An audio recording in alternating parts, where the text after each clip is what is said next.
Puss in Boots, written by Charles Perrault. A miller left all of his possessions, a mill, a donkey, and a cat, to his 3 sons. It did not take long to divide the property. No attorney was called in, since the fees would have eaten up the little patrimony. The oldest son received the mill, the second son the donkey, and the youngest received only the cat. The youngest son was very sad at receiving so little. "My brothers," he said, "will be able to earn an honest living with the mill or the donkey. But when I have eaten my cat and made a scarf of his fur, I will die of hunger." The cat had heard this speech, although he had not appeared to do so, and said to him with a calm and serious air, "Do not be troubled, master.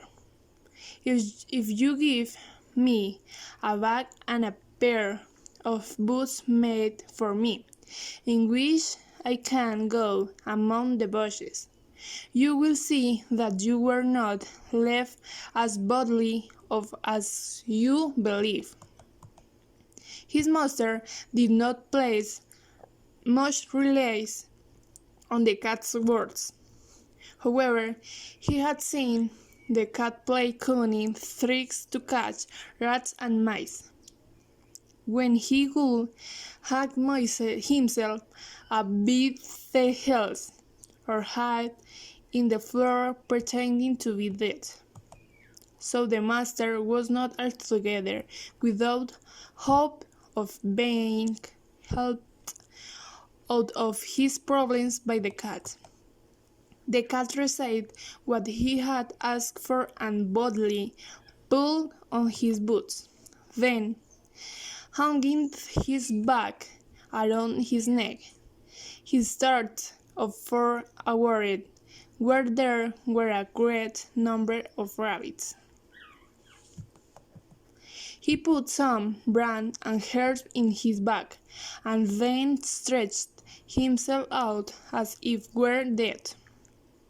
Now he just waited until some young rabbit, little birds in the wilds of the world, came and poked his way into the bag, in order to eat what was inside it.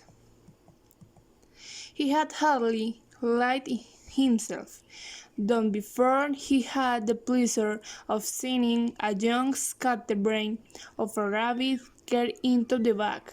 The cat pulled the strings and caught the rabbit without mercy. Proud of his prey, he went to the palace and asked to speak to the king. He was ushered upstairs and into the state apartment. The cat bowed low to the king and said, "Sire, where is a wild rabbit which my lord the Marquis of Carabas, which was the little he had deceived to make up for his master, has ordered me to present with his compliment to your majesty." "Tell your majesty," replied the king, "that I thank him and am pleased with his gift." Another day he went and hid himself in the wheat, keeping the mouth of his bag open as before. Soon he saw that a brace of partridges had run inside, and he pulled the strings, capturing both. He immediately went and presented them to the king, as he had the rabbits. The king was equally grateful at receiving the brace of partridges, and ordered the drink to be served to him. For the next 2 or 3 months, the cat continued in this manner, taking presents of game at intervals to the king, saying they were from his master.